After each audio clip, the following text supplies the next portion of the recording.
activar la grabación, que es lo que estamos. Le damos los buenos días a Sebastián también, que se incorpora con nosotros. Hoy día, lunes 25 de octubre, vamos a tener la segunda sesión que corresponde a al módulo de Sistema de Salud, que es nuestro tercer módulo dentro del curso. Vamos a partir por recordar los últimos temas que vimos en la clase anterior, que era el tema de los excedentes y los excesos. Yo dejé un ejercicio planteado, que les dije que lo íbamos a resolver hoy día partiendo a la clase. Y luego vamos a revisar dos temas, que son el seguro público de salud, FONASA, y licencias médicas. Ese sería nuestro derrotero de hoy día. Espero terminar con un caso de cálculo de licencias médicas y algunas preguntas que, si no lo alcanzamos a ver, lo dejamos abierto para verlo en la última clase. En cuanto a lo que se nos viene por delante, el próximo lunes, como ustedes saben, es feriado, por ende no vamos a tener clases esa semana, y entiendo que es semana de pausa activa, si no me equivoco.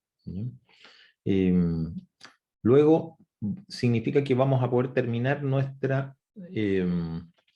tema del sistema de salud el lunes 8 de noviembre, y eso significa que la segunda evaluación la vamos a tener la semana siguiente, ¿ya? Así que es un poquito prematuro para poder fijar la ayudantía que hemos hecho habitualmente, pero la vamos a hacer sí o sí el viernes de la semana anterior a la semana que se hace la evaluación. Recuerden ustedes que la evaluación 2 va a comprender el tema del seguro de cesantía y el tema del sistema de salud.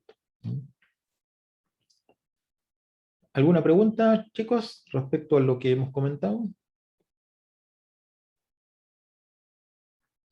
Ok. Bueno, entonces voy a compartir con ustedes el archivo,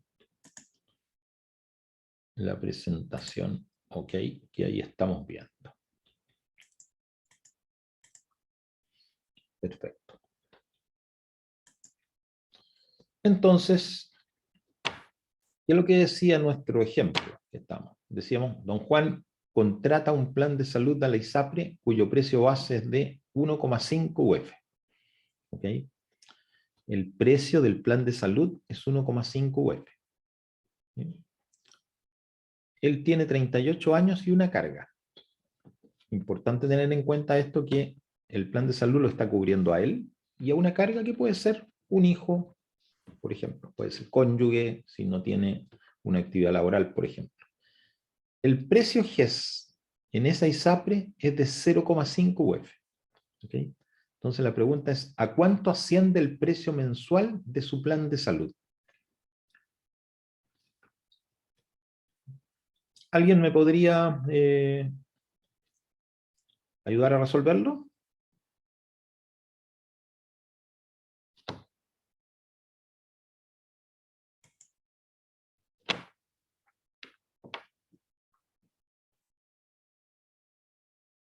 ¿Alguno de ustedes se recuerda cómo esto se soluciona?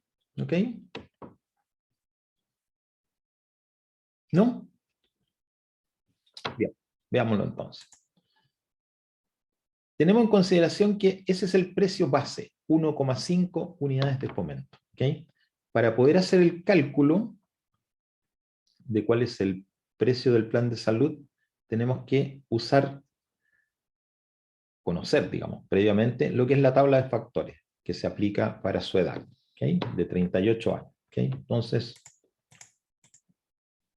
la tabla de factores, ¿ok? Ahí me adelanté un poquito. La tabla de factores la vamos a revisar para su edad, 38 años. ¿Ok? Voy a devolverme un poquito atrás para que la veamos.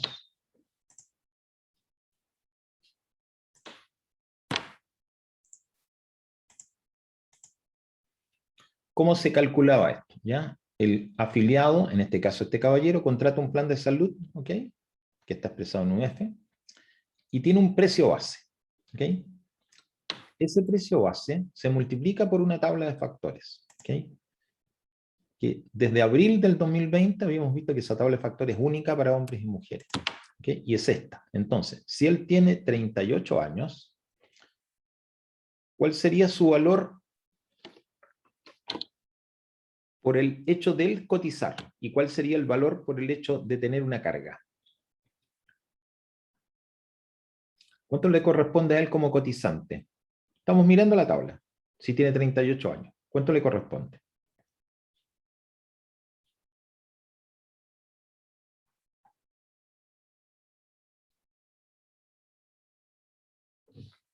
Me viene por el chat. ¿Ok? 1,3. Perfecto. ¿Y cuánto le corresponde por el hecho de tener una carga?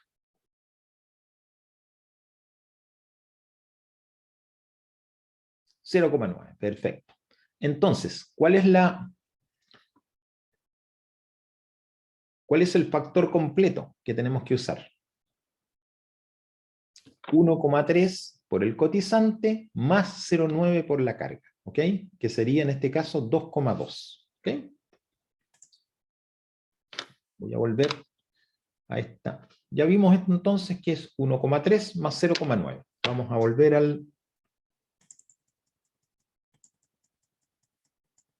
donde estaba. ¿Okay?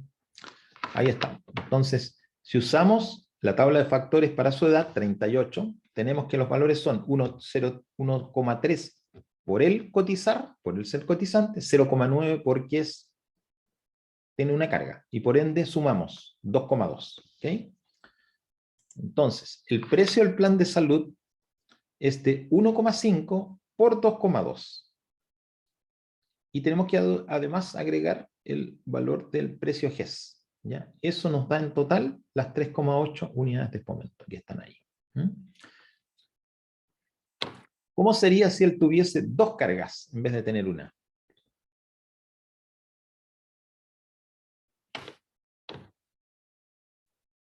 Imagínense que tiene dos cargas, la misma edad pero dos cargas. ¿Cuánto tendríamos entonces que usar para multiplicar el precio base?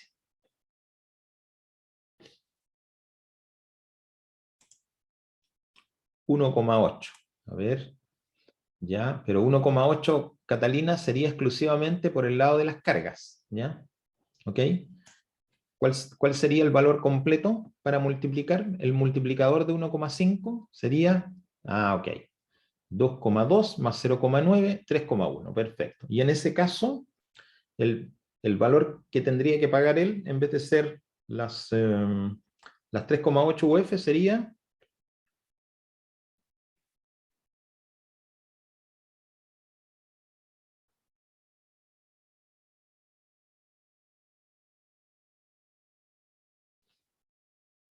¿cuánto? 1,5, ahora lo multiplicaríamos por 3,1 y le sumamos 0,5. ¿Cuánto sería?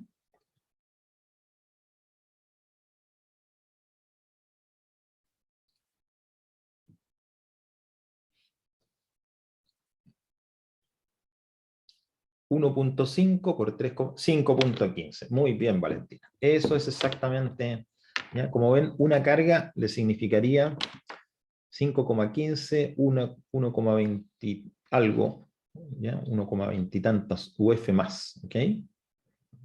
Ok. Ese es cómo calculamos el plan de salud. ¿Ya? Si tenemos el precio base, tenemos una tabla de factores donde miramos lo que corresponde por parte del cotizante, lo que corresponde por cuenta de una carga, ¿okay? Que se van sumando, y tenemos que sumar el precio del GES en esa ISAPRE. Ok, perfecto. Vámonos a la segunda pregunta entonces, que dice, si su remuneración imponible es de 65 unidades de fomento, ¿cuántas UF cotiza al mes para salud? Primera pregunta. ¿Cuánto cotiza mensualmente para salud?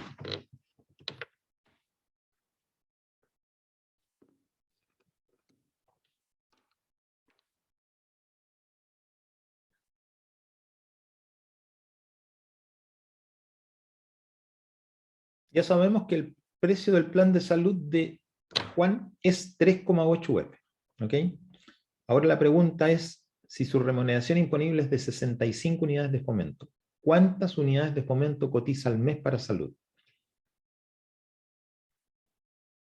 Recordemos cuál es la cotización mínima de cada persona. Lo menos que puede cotizar. El mínimo que debe cotizar mensualmente. ¿Cuánto es eso? Es un porcentaje de la remuneración imponible, que es del... ¿Qué porcentaje es ese?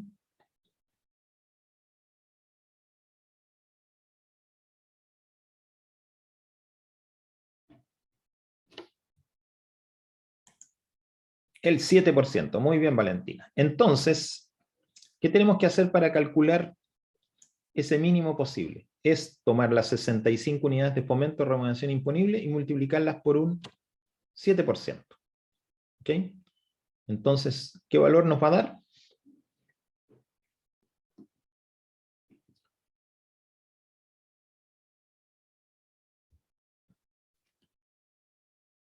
Perfecto, 4,55. Ok, entonces, el mínimo que debe cotizar es 4,55 y su precio de plan de salud son 3,8. ¿Ok?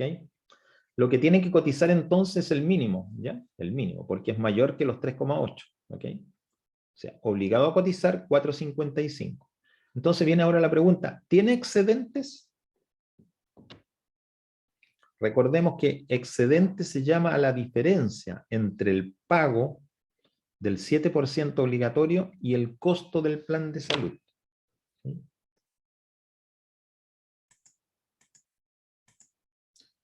Ahí está que cotiza las 4,55 UF mensuales. ¿Okay?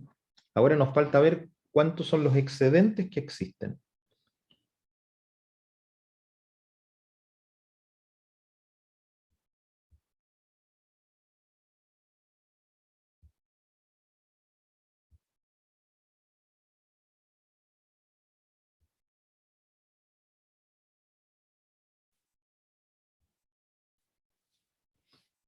Perfecto, Valentina. 0,75 unidades de fomento son los excedentes. ¿Ok? Esto es por la definición, que la vamos a mirar, para recordar por qué estamos hablando de eso. Ahí están los excesos. ¿Ok?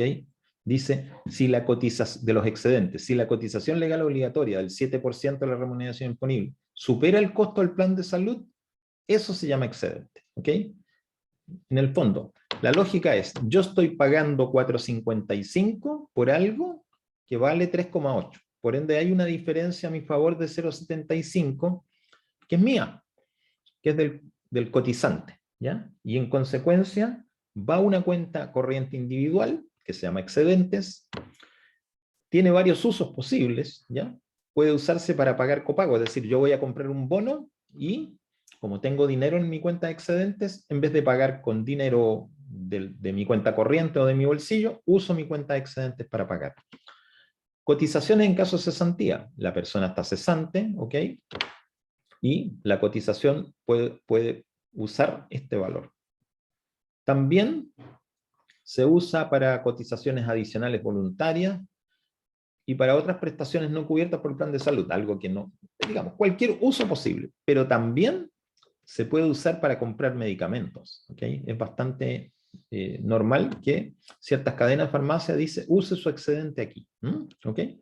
Ahora, si la persona no los usa, la obligación del ISAPRE es devolverlo en dinero. ¿Okay? Y eso se hace una vez al año. Una vez al año. Al 31 de diciembre de cada año, lo que existe en la cuenta de excedentes de una persona debe ser devuelto, ¿ya? En dinero, y más o menos le llega a la persona entre el mes de febrero y el mes de marzo. Bien, entonces volvamos a nuestra parte que estábamos viendo. Ya tenemos claro entonces esto, y ahora nos vamos al tercer caso. Dice que supongamos ahora que don Juan tiene 2 empleadores. En el primer empleador tiene una remuneración imponible de 65 unidades de fomento, ¿ok? En el segundo trabajo recibe una remuneración imponible mensual de 50 unidades de fomento. O sea, tiene 65 unidades de fomento en un trabajo, donde cotiza a los 4,55, y tiene 50 unidades de fomento en el otro trabajo. Primera pregunta, ¿cuántas UF cotiza al mes en el segundo trabajo?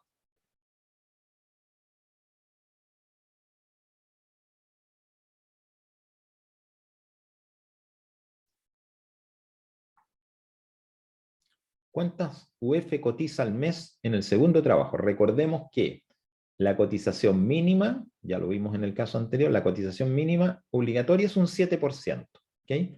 Y se aplica en todas las remuneraciones imponibles que pueda ganar una persona. Por ende, tiene un trabajo 1 con una remuneración imponible de 65 unidades de fomento y paga 4,55 porque ese es el 7%. En el segundo trabajo tiene 50 unidades de fomento y debe pagar, en consecuencia, una cotización de 7% de 50 unidades de fomento.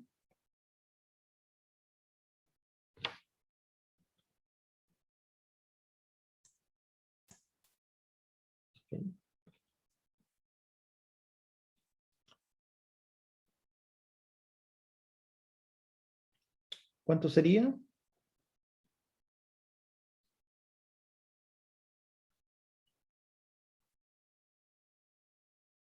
$7 de 50 unidades de fomento son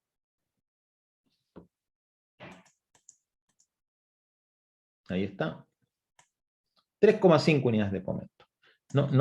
Disculpa Valentina, no sé si los 3,5 que colocaste ahí son la respuesta a esta pregunta que estoy haciendo. ¿Ya? No me fijé si era eso, pero son 3,5 unidades de fomento. Entonces, ¿cuánto cotiza mensualmente en total?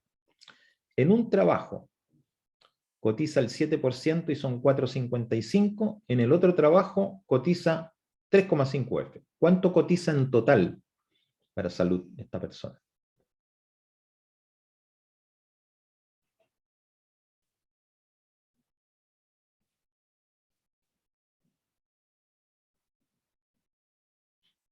Todos los meses va aportando a su ISAPRE una cotización por 8,05 F. Muy bien, Valentina, eso es 3,5 más 4,55. Esa es la cotización total, ¿ya? Que él tiene. ¿Okay? Entonces, ahora viene otra pregunta que dice, ¿cuál es la diferencia entre sus cotizaciones y el plan de salud contratado? 8,05 cotiza, plan de salud contratado, ya veíamos que era 3,8 unidades de fomento.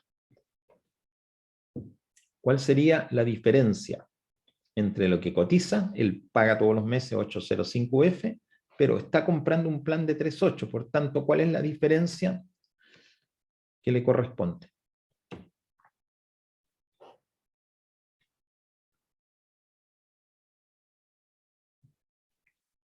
$4,25. Ok, muy bien, perfecto, listo. Ahora tenemos todos los ingredientes para ver si hay excedentes o hay excesos. Ok, recordemos los conceptos. Excedente es la diferencia entre el 7% obligatorio y el plan de salud. ¿Ok? Perfecto, uno podría decir, en principio, entonces debería decir el 7% son 8,05 UF y ¿cómo se llama? El costo del plan de salud 3,8. O sea, uno debería decir, de acuerdo a esa definición, solo de excedente es 4,25 UF. Pero resulta que hay otro concepto que se llama excesos y que lo vamos a ver. ¿Ok? Lo vamos a recordar. El concepto de excesos. ¿Ok? Dice, corresponde a la diferencia, ¿ya?, entre la cotización efectuada, 8,05, y el mayor monto entre el 7% del tope imponible, que son 5,712, y el costo del plan de salud, que son 3,8. ¿Cuál es el mayor monto entre 5,712 y 3,8 que cuesta el plan de salud? 5,712, ¿ok? Entre paréntesis, 5,712 equivale al 7% de las 81,6 unidades de fomento que es el tope imponible. ¿Okay? Si ustedes toman en cuenta ese valor, ¿okay? Entonces, tendríamos que primero hacer la diferencia entre la cotización efectuada, 8,05, y el mayor monto entre 5,712 y el costo del plan de salud, que son 3,8. Entonces, la primera diferencia la vamos a hacer entre 8,05 y 5,712. Y eso va a ser excesos. ¿Okay? Y la diferencia que falta, ¿okay?, entre los 5,712, que es el 7% del tope imponible, ¿okay?, y el costo del plan de salud, que son 3,8, va a corresponder a excedentes. ¿Okay? Vamos a revisar entonces ahora esa respuesta. Ya teníamos eso, entonces los excedentes, la diferencia entre 5,712 y 3,8. ¿Okay? Entre el 7% del tope imponible, ¿okay? Y el costo del plan de salud. Y corresponde ahí por diferencia a 1,912 unidades de fomento. Y los excesos son la diferencia entre 805, que es el total que aporta la persona, y el mayor valor entre el 7% del tope imponible y el costo del plan de salud. En este caso, los 5,712. Y la diferencia son 2,338. Si sumamos 1,912 excedentes, 2,338 excesos, tenemos necesariamente que llegar a los 425. ¿Sí? ¿Sí?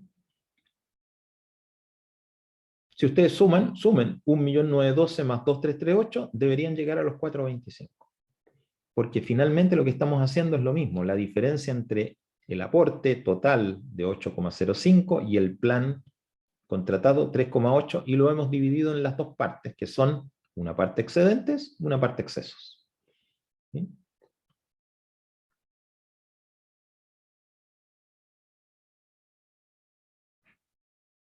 ¿Se entendió?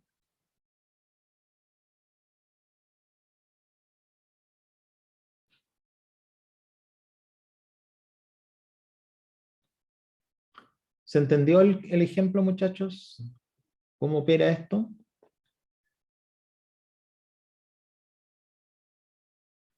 Perfecto. Voy a hacer una pregunta más, ¿ya? Vamos a la misma persona con las mismas remuneraciones imponibles que generan una cotización total de 8,05, ¿ok? Pero vamos a poner aquí que hay el plan de salud, ¿ok? En vez de costar 3,8, le cuesta 7 unidades de fomento. 7 unidades de fomento, ¿ok? Díganme ustedes, la diferencia es de 1,05, entre 8,05, lo total que aporta, y el plan de salud que tiene contratado que vale 7. ¿Ok? ¿Ok? ¿Tiene excedentes?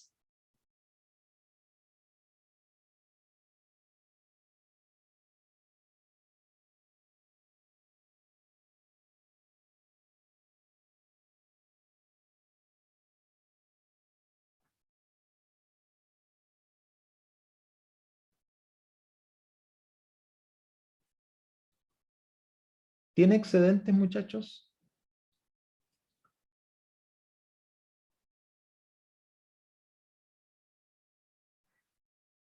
¿O solo tiene excesos?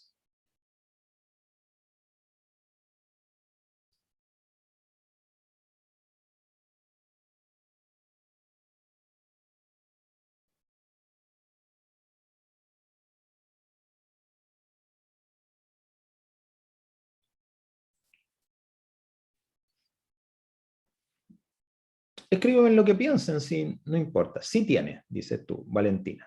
A ver, por eso es importante que me contesten porque así vamos aclarando. Ok. Para poder verificar si tiene excedentes, tendríamos que comparar el 7% del máximo imponible, que son los 5, 7, 12, con los 7. ¿Ok? Y nos vamos a dar cuenta que no hay excedentes porque nos sale una cifra negativa. ¿Ya? 5,712 menos los 7 va a dar una cosa negativa. Por ende, excedentes no tiene. ¿Ok? Y excesos sí tiene, en consecuencia. ¿Y por qué tiene excesos? Porque dice, exceso es la diferencia entre el total aportado, 805, menos la mayor cantidad entre, ¿okay?, el 7% del tope imponible 5,712 y el plan de salud, que vale 7. ¿Cuál es la mayor cantidad? 7. Por ende, lo que él tiene es 1,05 de excesos, sin tener excedente. Se fijan que yo, depende del valor que mueva el plan de salud, si aparecen excedentes, si aparecen excesos, si aparecen de los dos o solo de uno. En la medida que el plan de salud sea mayor que el 7% del tope imponible, solamente vamos a tener excesos. O sea, cualquier plan de salud que tenga un costo de 5, 7, 12 o mayor, solo va a generar excesos. Si el costo del plan de salud es menor que los 5, 7, 12, va a generar excedentes y excesos a la vez. ¿Okay? Lo que da la marca es eso, por la definición que tienen los excesos. Ya. Espero que se haya entendido, ¿ya? No... Y lo pregunto por última vez, si hay alguna cosa que no quede absolutamente clara, cómo hemos llegado a estos cálculos. ¿Okay? Les agradezco que ahora me lo digan para poder... Podría repetirlo, claro que sí, pero lo que quieres que repita, Valentina, es lo último que dije, ¿ya? Respecto a si corro el costo del plan de salud. Ya, perfecto. Mira, estamos diciendo que la persona cotiza en total 8,05 unidades de fomento, ¿no? Por los valores que tienen sus remuneraciones imponibles. Eso no lo vamos a cambiar. ¿Okay? Tampoco cambia cuál es el 7% del tope imponible, porque es un 7% referido a un monto de UF, 81,6 UF, ¿okay? Que son los 5,712. Lo único que puede cambiar es el costo del plan de salud. Cuando el costo del plan de salud estaba en 3,8, que era inferior a los 5,712, generaba excesos y generaba excedentes. ¿Ok? Si el costo del plan de salud fuera exactamente 5,712, ¿okay? No generaría excedentes y generaría solo excesos. ¿Okay? Y si en este caso le colocamos que el costo del plan de salud era 7 unidades de fomento, ¿okay? No genera excedentes, pero genera excesos, ¿okay? Que van a hacer la diferencia. ¿Por qué? Porque los excesos son determinados como la diferencia entre lo que la persona aporta, 8,05 en este caso, y el mayor valor, ¿okay? Entre el 7% del tope imponible, 5,712, ¿okay? Y su costo de plan de salud, en este caso 7. El mayor valor es 7, por ende 8,05 menos 7, 1,05. Son los excesos. ¿Okay? Lo único que le sobra es eso, porque él está pagando 8,05 por algo que cuesta 7. O sea, sobra 1,05. ¿Cómo se llama? En este caso, exceso. ¿Okay? ¿Hay excedente? No hay excedente. ¿Por qué no hay excedente? Porque el valor del plan de salud, 7 unidades de fomento, es mayor que los 5,712, que es el valor que nos determina hasta dónde llegan los excedentes. ¿Ok?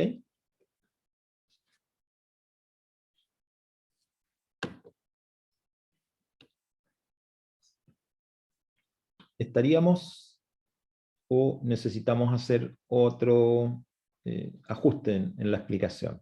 Díganme nomás, yo no tengo ningún problema hasta el momento en que ustedes piensen que ya lo han entendido bien, lo podemos seguir. Perfecto. ¿Nadie más tiene ninguna pregunta o consulta? No, profe. Perfecto. Ok, entonces ya nos olvidamos de este tema, por ahora, ¿ok? Y nos vamos a ver lo que eran los temas de la clase de hoy día. Vamos a bajar esta presentación.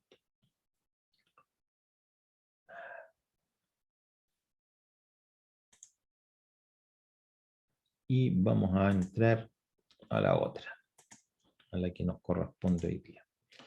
Ok. ¿La estamos viendo correctamente?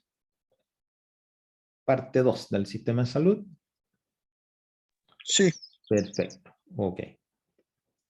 Aquí tengo un chat que me dice, ok, perfecto. Gracias por la... Vamos a ver, entonces. Hoy día vamos a partir por ver el Fondo Nacional de Salud, que es el asegurador público. ¿Okay? Vimos en la clase anterior los aseguradores privados, que son las instituciones que se llaman ISAPRES. ¿Okay? Entonces, veamos ahora. Recordemos que este es el sistema mayoritario, de que la mayoría, el 70 y más % de la población está adherido a este sistema que se llama Fondo Nacional de Salud. Entonces, es bien importante entender qué es lo que es, cómo se financia, cómo opera. ¿Okay? El Fondo Nacional de Salud es el asegurador público. ¿Okay? Y da cobertura a todas aquellas personas que se afilian a FONASA, ¿ya? Y que ellos pagan mensualmente el 7% de su sueldo para salud, de su remuneración imponible. ¿Okay? En FONASA no hay un plan de salud que uno pueda comprar, ¿ya? Puedo decir, me compro este plan o me compro este plan. Hay un plan único universal, ¿ya? Para cualquier afiliado, y sus cargas es el mismo. ¿Okay? Y lo financio con el 7% de la remuneración. Por ende, algunas personas pagan un 7% de una remuneración de 400.000 pesos, otras personas pagan un 7% de una remuneración de 800.000 pesos, otras personas pagan un 7% de una remuneración de 1.000.000 de pesos. Es decir, todos los que se afilian a FONASA aportan su 7%, que es diferente, de acuerdo a la remuneración que tienen. Y no hay necesidad de aportar nada más. ¿Okay? No hay tabla de factores, no hay precio del GES aparte, el GES está incluido en ese 7%. ¿Okay? No hay nada más. ¿Okay? Ese es el precio de afiliarse a FONASA. ¿Okay? Entonces, estamos viendo que forman parte de FONASA trabajadores dependientes, personas con un empleador, personas independientes que llevan actividades por sí mismas y también pensionados. ¿Okay? Pero la característica que tiene FONASA propia de esta institución es que también da cobertura a personas cesantes. ¿Okay? También a aquellas que carecen de recursos propios y también a quienes perciben un llamado subsidio único familiar. ¿Okay? Eso significa que aquí hay una diferencia con el sistema privado. En el sistema privado yo tengo que pagar lo que contraté, que es un plan de salud, que es diferente de unas personas de otras, ¿ok? Y obviamente no da cobertura a personas que no pagan ese valor, ¿ok? Por ende, de dar cobertura a personas cesantes, personas que carecen de recursos y personas que tienen esta característica de recibir este subsidio único familiar es propia solo de FONASA.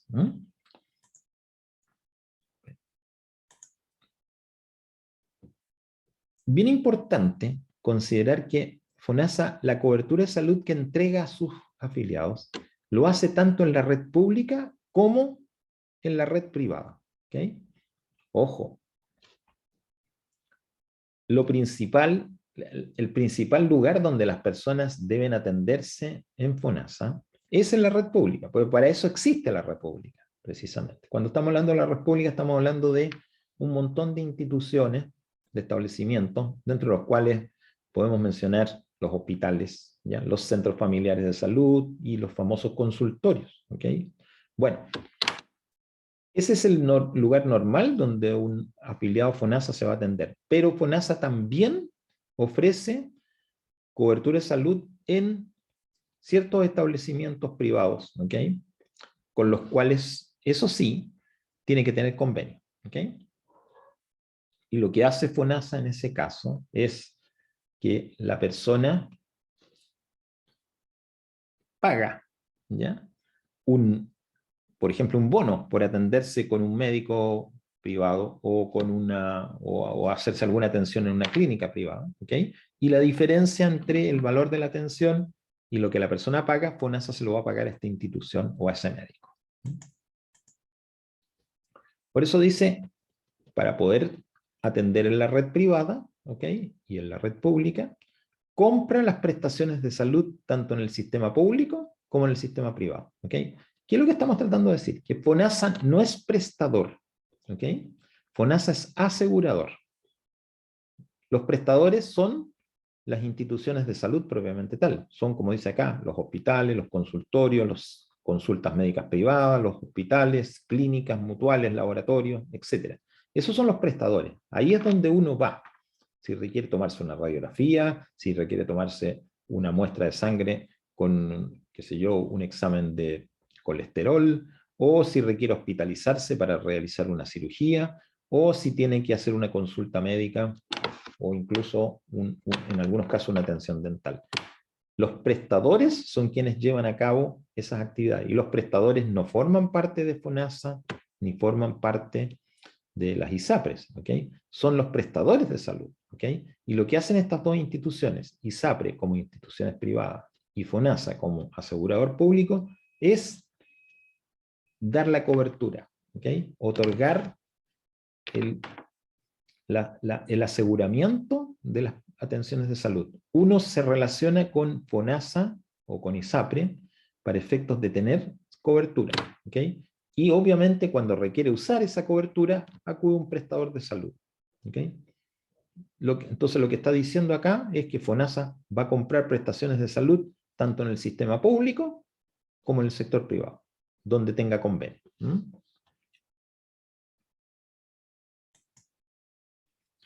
Y este es un valor estadístico, ¿ya? Dato del 2019, el universo de personas que cubre son aproximadamente 14.244.000 o 245.000 personas. Como pueden ver, la mayor parte de la población está allí, ¿ok? ¿Quiénes son beneficiarios de FONASA? O sea, ¿quiénes pueden afiliarse a FONASA? ¿Ya? Y también ¿quiénes pueden recibir estos beneficios? Hablemos de beneficiarios por un momento en vez de afiliados. ¿Okay? Beneficiarios. ¿Okay? La primera categoría que nos aparece acá es el que llamamos beneficiario cotizante. ¿Okay? Como dice la palabra, es aquel que cotiza mensualmente el 7% obligatorio desde su remuneración. ¿Okay? ¿Quiénes pueden ser beneficiarios cotizantes? Los trabajadores dependientes, los trabajadores independientes y los pensionados. Todos esos son posibles beneficiarios cotizantes. ¿Okay? Tenemos que aclarar una cosa, ¿ya? La afiliación, es decir, el hecho de yo inscribirme en FONASA e inscribir conmigo mis cargas, es una decisión voluntaria, ¿ya?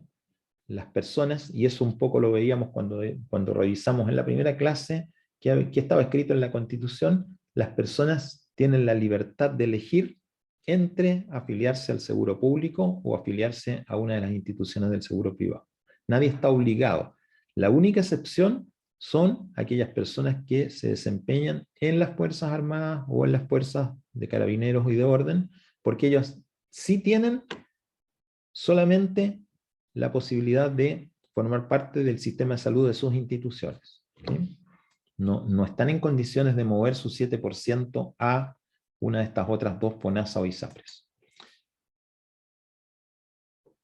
Este beneficiario no cotizante es propio de FONASA. ¿Okay? No existe en las ISAPRES.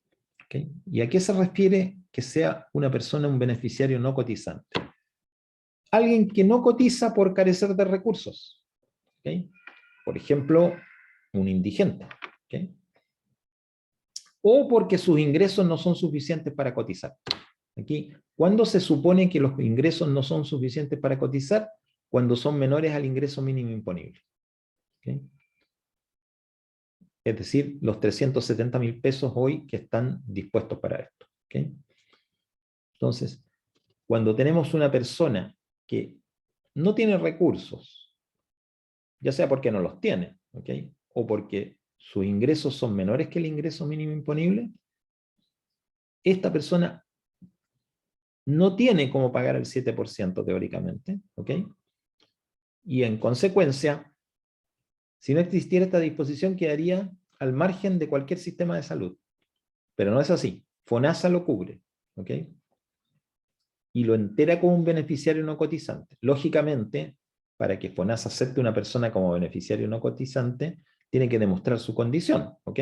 Pero si una las tiene, va a poder inscribirse en FONASA, va a poder ser un beneficiario y recibir, en consecuencia, coberturas. ¿Okay?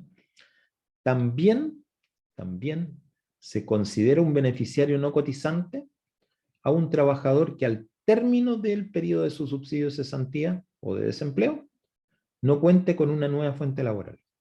¿Okay? Estamos hablando de alguien que no tiene trabajo porque lo perdió y ya se acabó la cobertura del seguro de desempleo o del subsidio de cesantía, que es la otra forma de tenerlo. ¿Okay? no tiene esto, ya no está recibiendo ingresos. ¿Ok? Y en consecuencia, estaría en la misma condición de decir carece de recursos. ¿Ok? Esta condición, ¿ok?, es demostrable y en consecuencia esta persona está en condiciones de incorporarse a FONASA como un beneficiario no cotizante.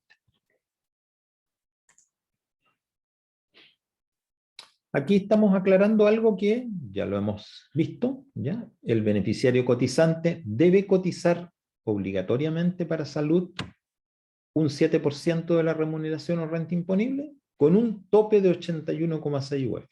¿Ya? Y esta cotización que haga no se considera renta para efectos tributarios. ¿Se acuerdan en el ejemplo anterior cuando hablábamos del 5,712? Es el 7% de 81,6. ¿Okay? Si una persona tiene una remuneración o renta imponible más allá de los 81,6 UF, solamente está obligado a cotizar ese valor del 7%, los 5,712. ¿Okay? Ustedes me podrían decir, pero en el ejemplo anterior la persona cotizaba 805. Claro, porque trabajo individual 1, trabajo individual 2 no superaba los 81,6. ¿Okay? Y ahí no hay consolidación. ¿Okay? Son dos empleadores separados. ¿Okay? Uno tenía 65 UF, el otro tenía 50 UF, y en consecuencia lo que operaba era de que el empleador 1 decía 65 unidades de fomento, no llegó al tope imponible, tiene el 7% completo. Empleador 2, 50 unidades de fomento, no llegó al tope imponible, 7% completo. En suma, superaba. ¿Ok? Por eso es que le aparecieron los excesos. ¿Ok? Pero no individualmente. ¿Ok? Ahora, la cotización completa no se considera renta para efectos tributarios. ¿Ok? En este caso, todo el 7% que él cotizó en completo, en el ejemplo que vimos anteriormente, los 805 unidades de fomento que se le descontaban para plan de salud, eran exentos de impuesto de segunda categoría, como corresponde. Entre paréntesis, solamente a título de cultura general. Aquí se habla habla de remuneración o renta imponible. ¿Cuál es la diferencia entre remuneración y renta? Porque si se habla de dos cosas, quiere decir que no son lo mismo. Remuneración o renta imponible.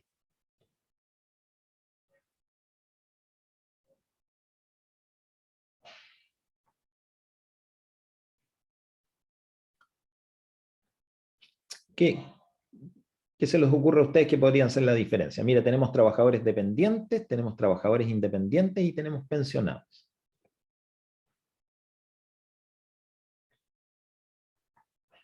Claramente, cuando estamos hablando de trabajadores dependientes, ellos tienen por contrato una remuneración. ¿Ok? Por ende, cuando estamos hablando de trabajadores dependientes, corresponde hablar de remuneración imponible. ¿Ok? Cuando estamos hablando de trabajador independiente, el trabajador independiente tiene ingresos. ¿Ok? Pero ¿tiene remuneración? ¿Se le llama remuneración? Supongan ustedes que una persona que está desempeñando trabajos, se dedica a la abogacía, ¿ya? ¿Okay? Trabaja únicamente en su estudio, ¿okay? Y recibe ingresos, lógicamente, de cada trabajo legal que lleva a cabo, ¿okay? Pero no tiene una remuneración porque no tiene un empleador. En ese caso se habla de renta, cuando estamos hablando de los ingresos de los trabajadores independientes. En el caso de los pensionados tampoco se llama remuneración, se llama pensión, ¿ya? ¿Okay? Y podemos aclarar que está en la segunda también. ¿Okay? Bueno, entonces, solamente para efectos de cultura general. Pero en general se puede hablar indiferentemente de remuneración o renta imponible. ¿Ya? No hay mayor diferencia en una de las dos que la que estamos mencionando. Ok, esto es importante porque hay personas que están exentas de cotización a FONASA, que no tienen que cotizar. O sea, antes estábamos viendo de que hay beneficiarios no cotizantes porque carecen de recursos o porque su ingreso es inferior al ingreso mínimo imponible. ¿Okay? Pero por la ley de FONASA, hay grupos que están exentos de cotización, que no deben cotizar, independientemente de cumplir con la regla de carecen de recursos. O sea, son personas que no carecen de recursos y a veces sus ingresos no son inferiores al ingreso mínimo. ¿Ok? Pero por ley están exentos de cotización. Son los beneficiarios de la pensión básica solidaria y de aporte previsional solidario. ¿Ok? En primer lugar, toda persona que tiene asignada una pensión básica solidaria o que recibe un aporte previsional solidario, por el mero hecho de tenerlos, están exentos de cotizar a FONASA. ¿Okay? Y los mayores de 65 años, que estén con la condición de que hayan sido residentes por un periodo mínimo de 20 años y que pertenezcan al 80% de la población con menos recursos. ¿Okay? Entonces, todos esos, personas mayores de 65 años, hombres y mujeres, no cotizan. ¿Okay? Independientemente de cuál sea su pensión. ¿Okay? Si es que la tienen, o el ingreso, si es que lo tienen. ¿Okay? No están obligados a cotizar.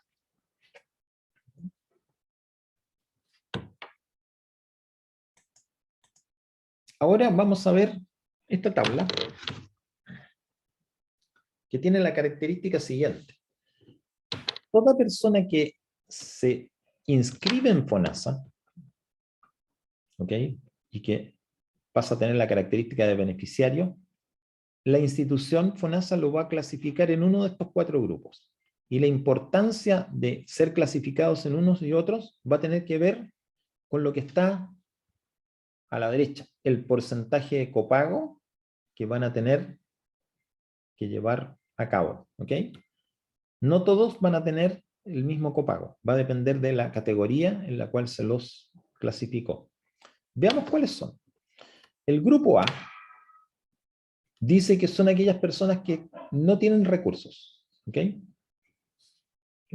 Es el primer grupo. ¿Se acuerdan que hablábamos de los beneficiarios no cotizantes y colocábamos, mira, esta persona que carece de recursos puede inscribirse en FONASA y va a ser una categoría beneficiario no cotizante. ¿Ok?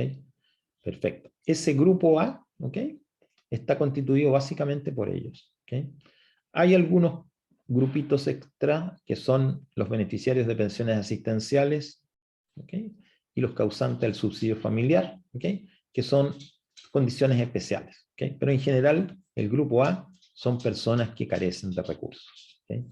Y nosotros vimos también que había un segundo grupo que eran beneficiarios no cotizantes, que eran aquellas personas que tenían un ingreso que era inferior al ingreso mínimo. ¿Ok? Tienen ingreso, pero es inferior al ingreso mínimo. Ese lo clasifican como grupo B. ¿Ok? Por eso dice, afiliados cuyo ingreso mensual no excede, no es mayor al ingreso mínimo mensual, que son actualmente 337.000 pesos. Después dice, aplicable a los trabajadores mayores de 18 años y menores de 65 años. Se está refiriendo al ingreso mínimo mensual. ¿Ok? El ingreso mínimo mensual de 337.000 es el que se aplica a ese tipo de trabajadores, mayores de 18 y menores de 65. Porque hay un ingreso mínimo para menores de 18 y hay un ingreso mínimo para mayores de 65 años. Este es el caso que estamos usando acá, es el aplicable a mayores de 18 y menores de 65. ¿Ok? Los siguientes grupos, C y D, ya estamos en personas que tienen remuneraciones sobre el ingreso mínimo mensual. ¿Okay? Y que en consecuencia van a empezar a tener algún copago. Es decir, cuando tomen una prestación, quieran usar cobertura de salud, van a tomar una prestación, van a tener que pagar algo. ¿Okay? El grupo C es cuando esos afiliados tienen un ingreso superior al ingreso mínimo de los 337 y que no supere 1,46 veces ese monto. ¿Ok? En consecuencia, si lo calculamos, son 492.020 pesos. ¿Ok? Entonces, este tipo de personas con ese tipo de ingreso, remuneración o renta, lo clasifican en el grupo C. ¿ok? Cotiza un 7%, que va a estar variable en esas cantidades, y tiene un copago de 10% asociado. ¿Ok? Bueno, no en todas las cosas, ya vamos a ver que hay excepciones. ¿Ok? Pero lo interesante es que si este afiliado, ¿ok?, tiene 3 o más cargas, ¿ok?, 3 o más cargas, lo van a clasificar en el grupo P. ¿Ok? Independientemente que su ingreso lo haría calificar en la categoría C, lo van a poner en la categoría B. ¿Y qué es lo que va a recibir como beneficio? Copago 0. ¿Ok? Y finalmente tenemos el grupo D. ¿Ok? Aquí la clasificación dice afiliados cuyo ingreso mensual supere 1,46 veces el ingreso mínimo mensual, que es aplicable a trabajadores mayores de 18 y menores de 65. O sea, haciéndolo fácil, afiliados con ingreso mensual mayor a los 492.020 pesos. Aquí entonces ya estamos hablando de un copago de un 20%. Pero, nuevamente, si este afiliado con remuneración superior a los 492.000 pesos, 20 pesos, tiene 3 o más cargas, lo pasan a la categoría C. ¿Okay? O sea, por ingreso corresponde a la D, pero lo pasan a la categoría C, donde en vez de tener un copago un 20, tiene un copago un 10. Y ahí tenemos los 4 grupos beneficiarios FONASA. Es importante porque cualquier persona que se afilia va a tener esta condición. La condición de afiliación. Si la condición de ingreso cambia, por supuesto uno va a cambiar de condición también de beneficiario, ¿ya? Pero tienen que hacérselo saber a FONASA con los respaldos respectivos. Bien. ¿Cómo se afilia una persona a FONASA? Es extraordinariamente sencillo, ¿ya? No tiene más que los siguientes casos. Primero que nada, tomar la decisión de hacerlo, ¿ok? Nada más que eso. Lo único que requiere la persona es acudir a una oficina de FONASA, ¿ok?, o una oficina de Chile Atiende, donde se puede hacer el trámite también, y presentar los documentos correspondientes, ¿ya? Que van a ser muy sencillos. Lo que le van a pedir un carnet de identidad, le van a pedir algún tipo de constancia de ingreso, ¿ok? Pero lo interesante es que las personas que se afilian a FONASA también pueden incorporar cargas legales, ¿ok?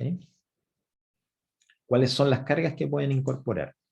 La cónyuge, ¿ok?, cuando se trata de un varón que incorpora a una persona con la cual tiene relación matrimonial, la cónyuge, y el cónyuge, ¿ya? O sea, una mujer que se afilia puede incorporar al cónyuge, pero solamente cuando el cónyuge es inválido, ¿ok?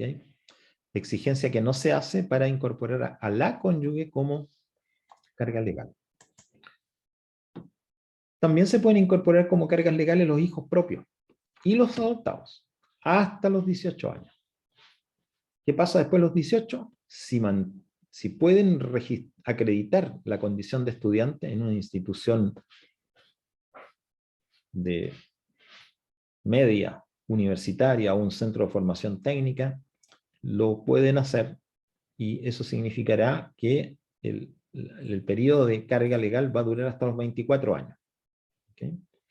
Pero es necesario acreditar la condición de estudiante para poder mantenerse como carga legal a partir de los 18 años. También es posible incorporar como carga legal a ascendientes mayores de 65 años. Ahí estamos hablando de padres, abuelos, bisabuelos, siempre que no tengan renta y siempre que vivan a expensas del asegurado. ¿Okay?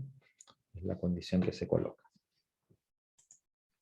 Y también se puede incorporar a la madre viuda. La condición es que no reciba ingreso, ¿okay?, y que viva a expensas del hijo del cual es cargo. Estas son las cargas legales que se pueden incorporar. No hay otras. ¿Okay? Entonces, un afiliado se incorpora a FONASA, ¿okay?, se inscribe en realidad, ¿okay?, y él puede incorporar estas cargas legales para las cuales tiene que demostrar estas condiciones que están aquí descritas. Ok. Bien. Hasta aquí.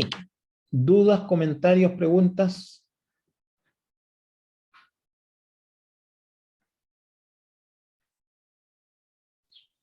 No, profe. No tenemos, perfecto.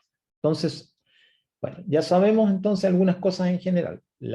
Una persona que tiene la categoría de trabajador dependiente, trabajador independiente, pensionado, o a personas que carecen de recursos o que cuyos ingresos son inferiores al ingreso mínimo mensual, pueden voluntariamente inscribirse en FONASA. La inscripción requiere demostrar ciertas cosas sencillas, ¿ya? Como la identidad, que se hace a través de mostrar su cédula de identidad, y el término de ingresos, ¿ya? Y si quiere incorporar cargas, ya vimos cuáles: cónyuge, hijos, ascendientes, madre viuda, ¿okay? Lo puede hacer también demostrando las condiciones que se exigen, ¿ya? De parentesco por un lado y de falta de ingreso en algunos de los casos, ¿okay? La persona se inscribe y va a ser categorizada en 4 categorías, la A, B, C, D, ya vimos las condiciones cuáles eran, ¿ya? Y esto va a determinar cuáles son los copagos que esa persona va a tener que considerar. Y hay algunos casos especiales en los cuales la ley exime a estas personas de cotizar, independientemente cuáles sean sus ingresos. Y ya vimos que son las personas que están recibiendo pensión básica solidaria o un aporte previsional solidario, o son mayores de 65 años, ¿okay? Con la única condición que tengan una residencia mínima en Chile de 20 años, y, en segundo lugar, ¿cuál era? A ver si se acuerdan.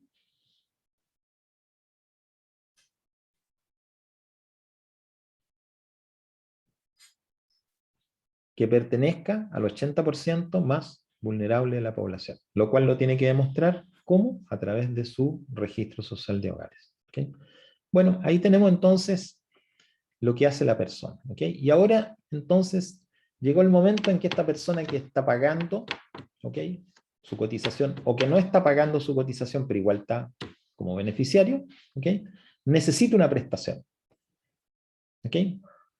Quiere ir a un médico para tener una consulta de diagnóstico, o quiere ir a un centro médico porque necesita tomarse un examen de imágenes, una radiografía, ¿ya?, un escáner, o necesita hacerse un examen de sangre, ¿okay?, o requiere hospitalizarse, ¿okay? ¿Qué opciones tiene este beneficiario? Él o sus cargas, que ya están afiliados y ya están categorizados como A, B, C o D. Todo beneficiario de FONASA tiene 2 opciones cada vez que quiere ejecutar atención, ¿okay? ¿Cuáles son las 2 opciones que tiene? Uno, atenderse a través de lo que se llama modalidad institucional, ¿okay?, que digamos, significa que yo me voy a atender en la red pública de FONASA, ¿okay? O quiero atenderme por la modalidad de libre elección, ¿okay? Y eso significa que ahora yo quiero elegir el médico o el centro médico o la clínica donde voy a atender, ¿ok? Y quiero entonces usar esta modalidad. Como dice la palabra, libre elección. Libremente el beneficiario elige dónde, ¿ok? Claro, bueno, estamos hablando de cosas que están fuera de la República, porque si no estaría en la modalidad institucional, ¿ok? En la modalidad institucional yo no voy a elegir, yo voy a un hospital, donde parto, que es un consultorio, y me designan a quién me va a atender, ¿ok? O me derivan a quién me va a atender, ¿ok? Pero no es el caso de la modalidad de libre elección, donde vamos a ver que existen opciones, ¿ok?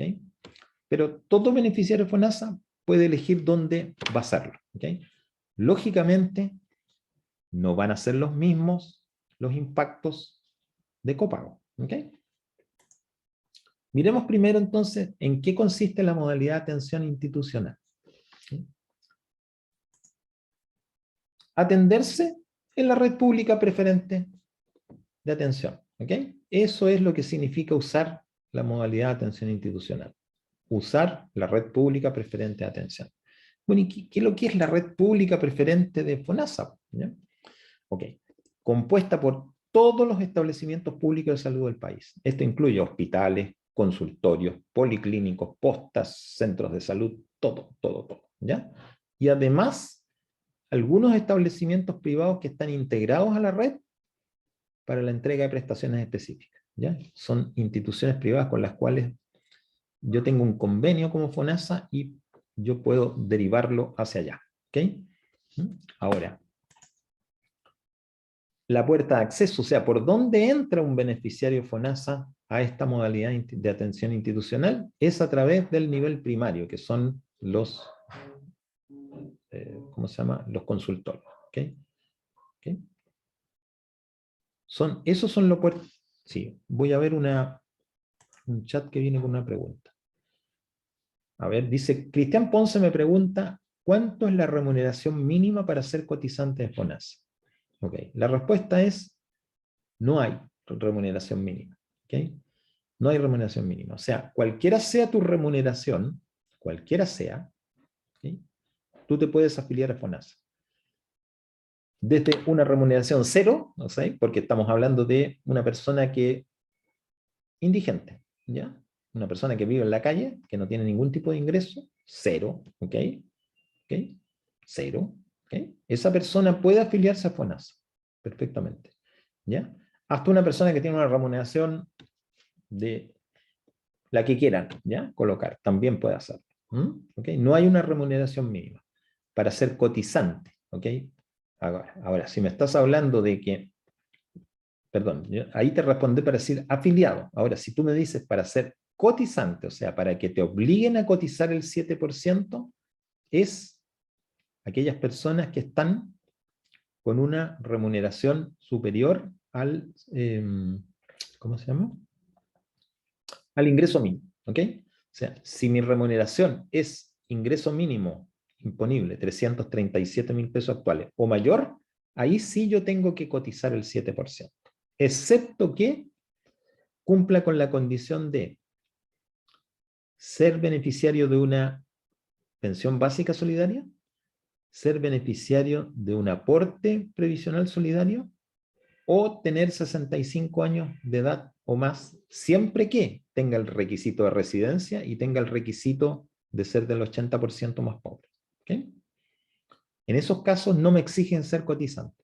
Entonces, si yo tomo tu pregunta, Cristian, yo la contesté en dos sentidos. Para ser afiliado no requieres una remuneración mínima. ¿Okay? Para ser cotizante, la remuneración mínima que te están diciendo es ser remuneración sobre el ingreso mínimo imponible. ¿Okay? Pero hay estas excepciones que vimos recién de los que reciben pensión básica solidaria, aporte previsional solidario o son mayores de 65 años. ¿Ok? ¿Contesté tu pregunta, Cristian?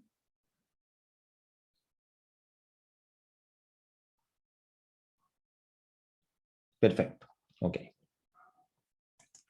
Entonces, los establecimientos de salud de nivel primario, son los consultorios, ahí aparecen como atención primaria de salud, ¿ok? Son la puerta de acceso para obtención de atenciones médicas o prestación de salud de la red pública preferente, en cualquier nivel. O sea, si alguien tiene un problema, ¿ok? De salud, tiene que necesariamente partir por el consultorio. En el consultorio lo van a derivar a, si fuera necesario, un hospital, si era necesario a un centro de salud de mayor complejidad o a una especialidad. ¿Ok?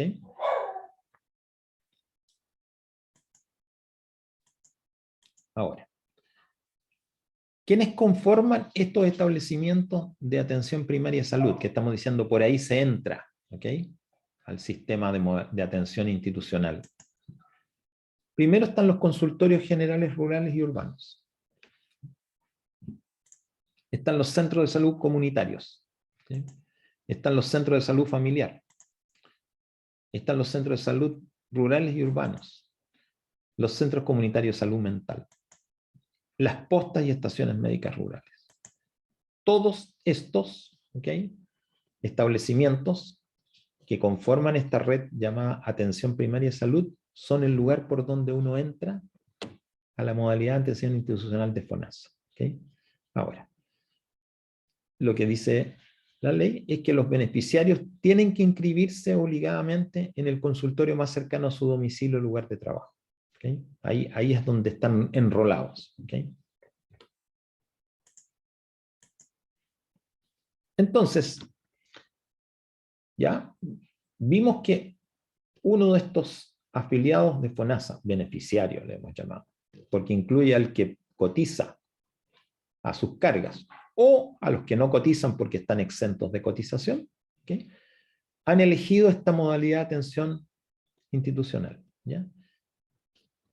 Se inscribieron en el consultorio que estaba más cerca de su domicilio, ¿okay? Y acuden a él porque tienen algún problema de salud, ¿okay? Pequeño, mediano, grande, no importa, y están usando la modalidad de atención institucional en consecuencia. Entonces, ¿van a tener copagos en esta red? Veamos. Ya sabíamos que los copagos eran cero en los grupos A y B, ¿okay? Pero veamos que hay ¿cómo se llama? Hay también copagos cero o menores para todos los grupos en alguna situación. Por ejemplo, todos los beneficiarios, no importa cuál sea su tramo, tienen un 100% de bonificación cuando las atenciones médicas, insumos y medicamentos son en los establecimientos de atención primaria de salud. Todo este grupo grande que vimos, ¿okay? Cualquier atención médica, cualquier insumo que se requiera o cualquier medicamento que se entregue en ese nivel, tiene un 100% de bonificación sin tener ningún tipo de discriminación entre los tramos. ¿Okay? Ahí no hay copago, en consecuencia. Pero cuando hay hospitalización, cuando uno entra a un hospital, ¿okay? O se deriva a una atención de especialidad, o sea, te derivan a un médico dermatólogo, a un médico radiólogo, a un médico ginecólogo, con especialidad, ¿ya? Entonces, ahí aplica la tabla que hemos visto. La gratuidad, cero copago para los tramos A y B, y 10% o 20% para los tramos C y D. Caso de hospitalización o de atenciones de especialidad. Pero cuando estamos hablando de una persona de 60 años o más que aparece como beneficiario, recuerden que puede ser que el que se inscribió como cotizante tiene 60 o más años, pero también puede ser una persona más joven, pero que tiene su madre viuda. ¿Okay? Bueno, en este caso, el beneficiario que tiene 60 años o más, independientemente de su ingreso o de su categoría A, B o C o D, tiene un 100% de bonificación. En el caso de hospitalización o atención de especialidad. Entonces, no opera el copago de 10 o 20% si el beneficiario tiene 60 años o más. Insisto, beneficiario aplica a la persona que está afiliada, ¿okay? Y las cargas legales.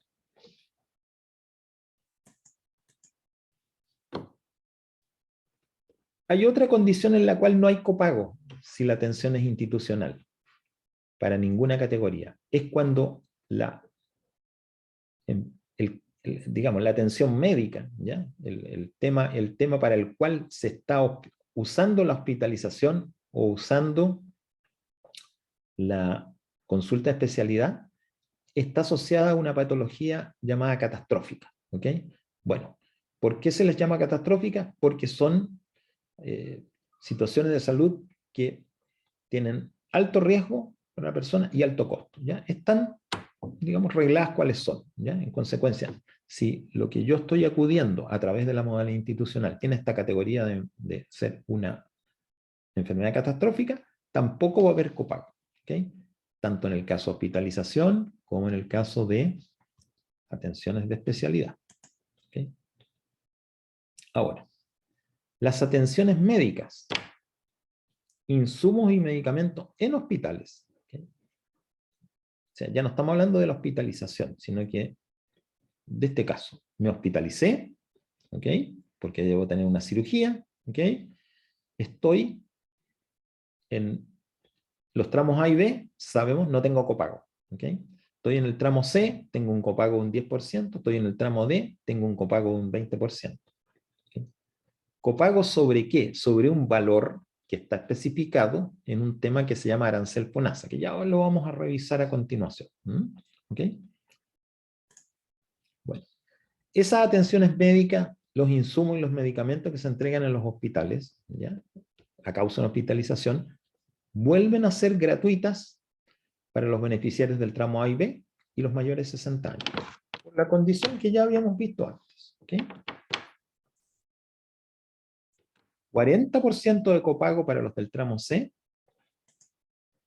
65% de copago para los del tramo D.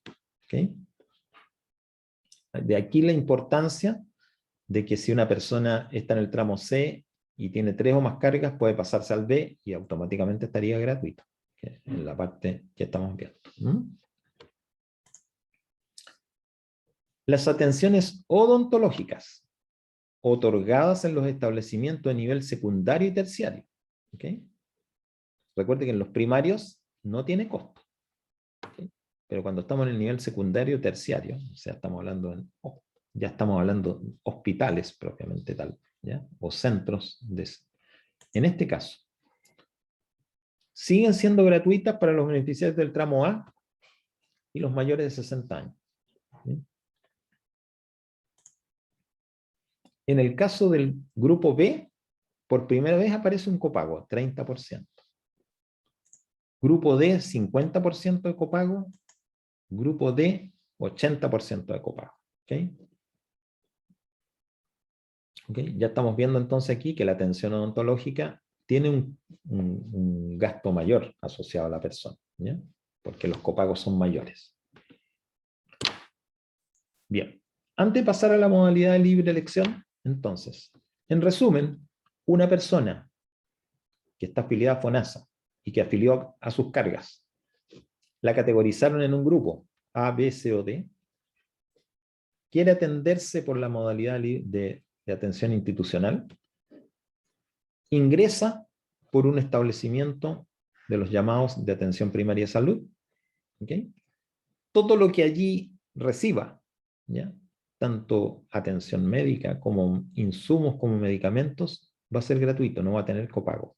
Si lo derivan a una consulta de especialidad o a un establecimiento secundario terciario, ¿ya?, un hospital, por ejemplo, va a empezar a tener copagos, dependiendo de cuál sea su característica.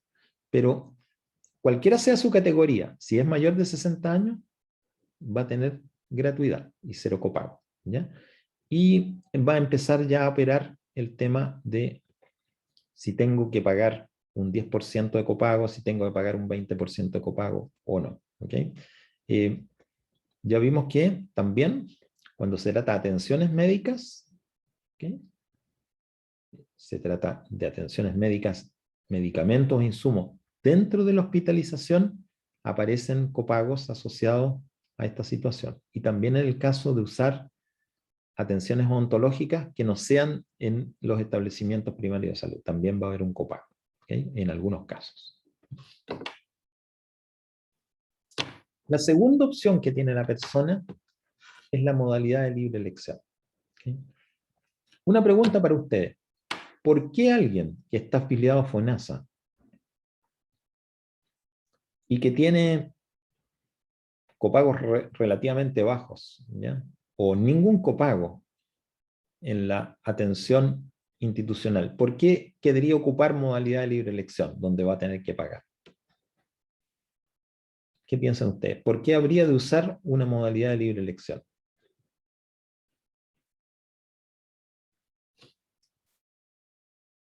Aquí me vienen dos respuestas. La calidad, me dice Cristian Ponce, y la calidad del servicio de pago, Benja Moya. Muchachos, miren. No es por la calidad, ¿ya? La calidad en el sistema institucional es bastante buena, ¿ya? Y de hecho, en algunos hospitales públicos de la red pública de FONASA, es donde existe la mejor tecnología, ¿ya? La verdad es que lo que pasa es otra cosa, ¿ok? Otro es el problema que lleva a la gente a tener que usar la modalidad de libre elección. Digamos, el principal, diría yo, no necesariamente el único. Y es la oportunidad, más que la calidad es la oportunidad. ¿Okay? Porque el sistema público está sobrecargado, ¿okay?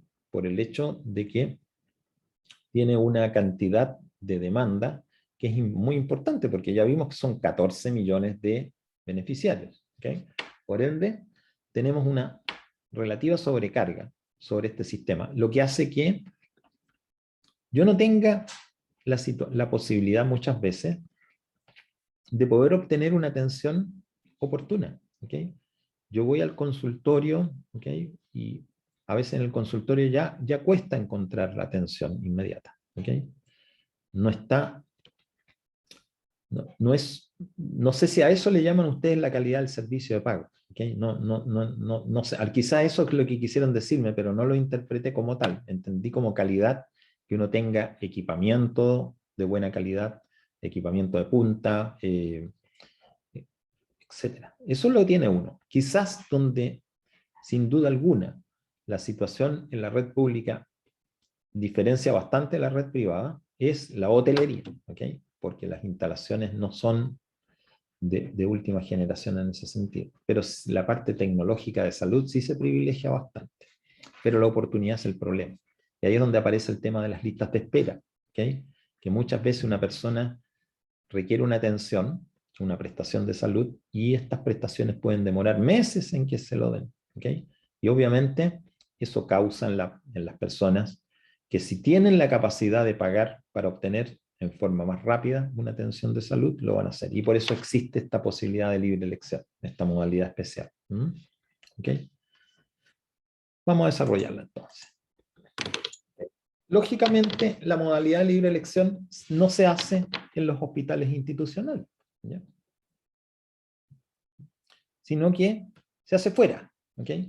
Y por eso dice, la red privada de FONASA, que es donde se lleva a cabo la modalidad de libre elección, está compuesta por prestadores individuales, por ejemplo médicos, ¿okay? Y prestadores institucionales, por ejemplo clínicas. ¿Okay? Pero siempre y cuando estos prestadores individuales o institucionales hayan suscrito un convenio con FONASA. ¿Y en qué consiste eso? Que están entonces en condiciones de recibir a los beneficiarios en sus dependencias, en sus consultas médicas o en las instalaciones de la clínica y entregarles las prestaciones que ellos inscriben. ¿Okay? Y que están definidas en un arancel de FONASA vigente. ¿Okay? Entonces, aquí hay un arancel FONASA. ¿Okay? ¿Qué significa un arancel FONASA? Que yo tengo un grupo de prestaciones con un precio asociado que está fijado. ¿Okay? Que está fijado por FONASA y que se actualiza en forma habitual. ¿Ok?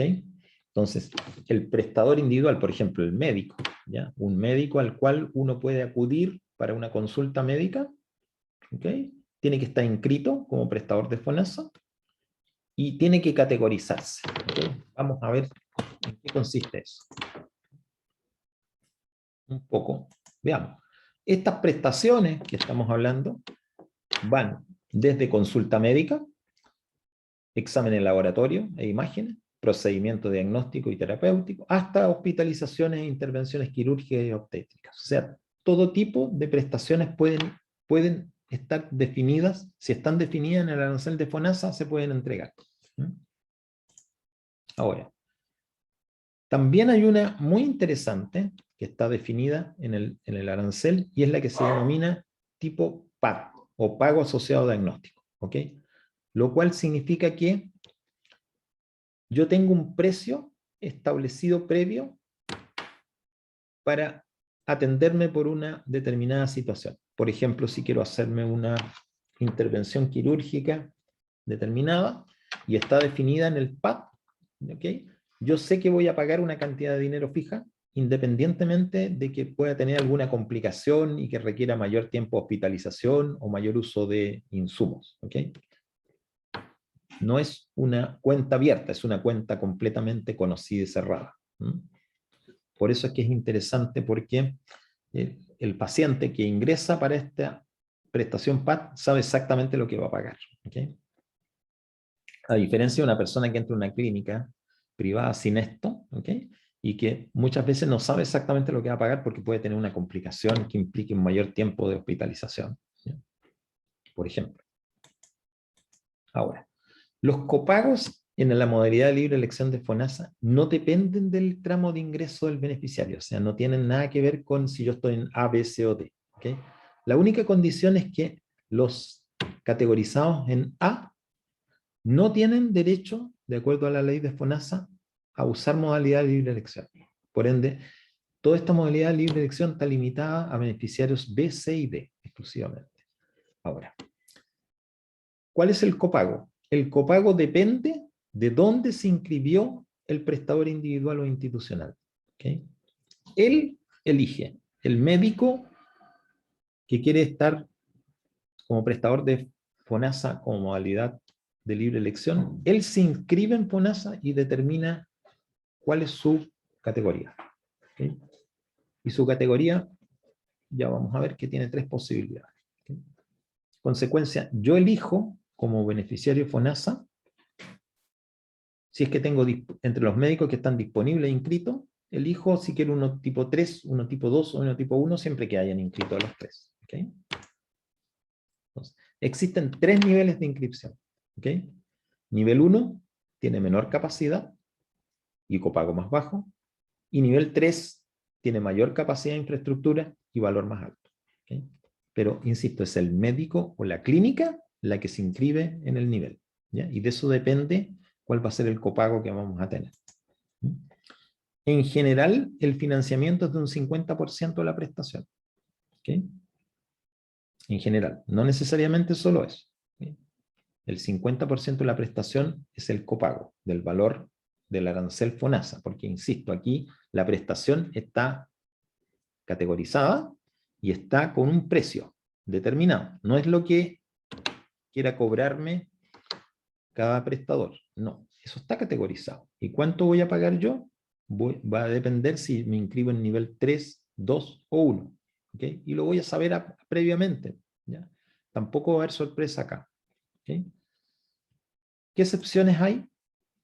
En las consultas médicas, el 40% es el copago para el nivel 1. ¿Okay? De ahí para allá va subiendo. ¿Okay? En las prestaciones de parto es un 25% de copago. En las prestaciones de diálisis es un 20% de copago. Y cuando estamos hablando de un programa de atención de emergencia, 25 o 40% de copago. ¿Okay? Todo esto nosotros lo vamos a conocer. ¿Okay? Aquí hay una pregunta. ¿Puede atenderse un beneficiario FONASA con todos los prestadores individuales o instituciones privadas? O sea, con cualquier prestador individual o institución privada. Pregunta para ustedes de acuerdo a lo que hemos visto. ¿Es posible que un beneficiario FONASA se atienda con cualquier médico o con cualquier clínica?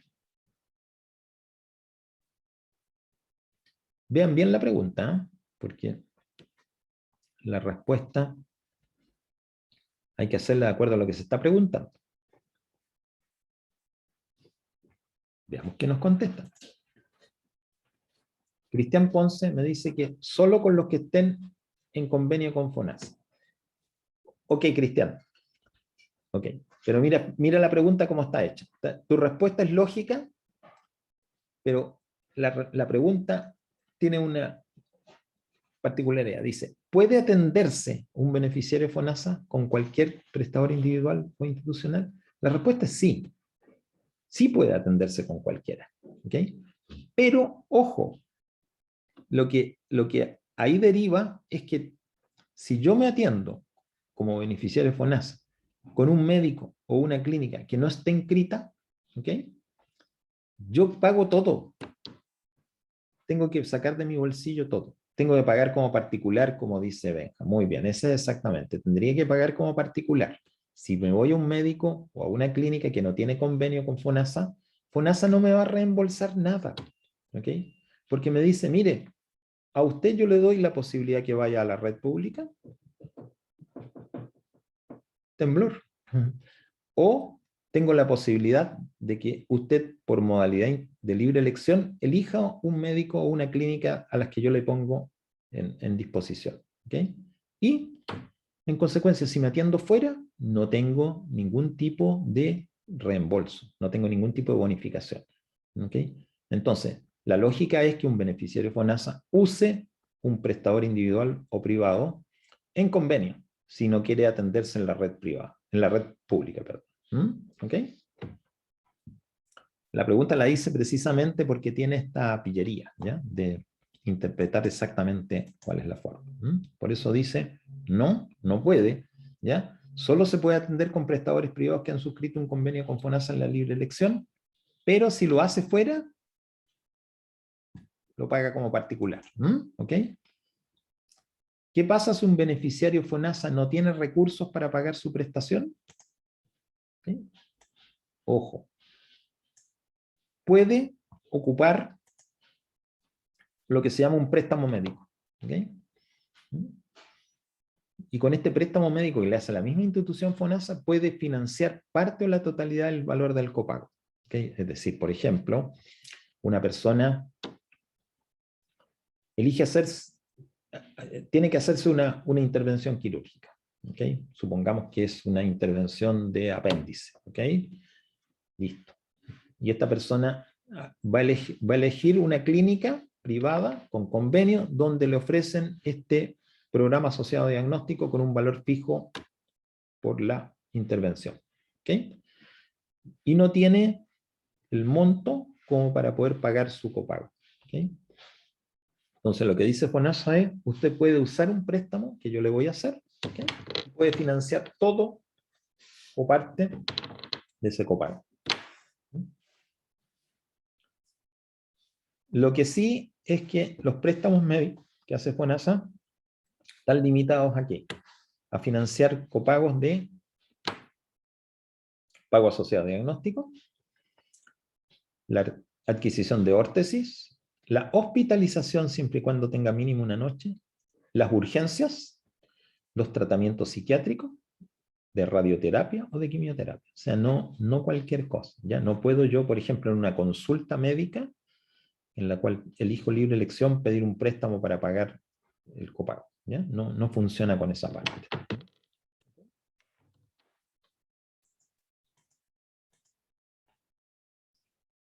Ya. Voy a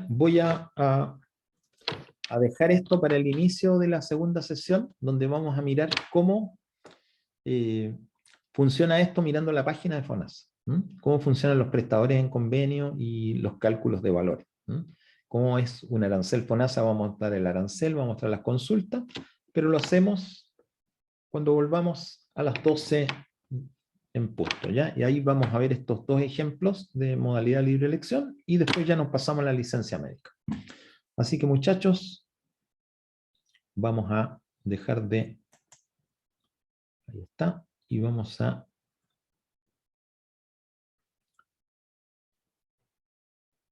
Ok.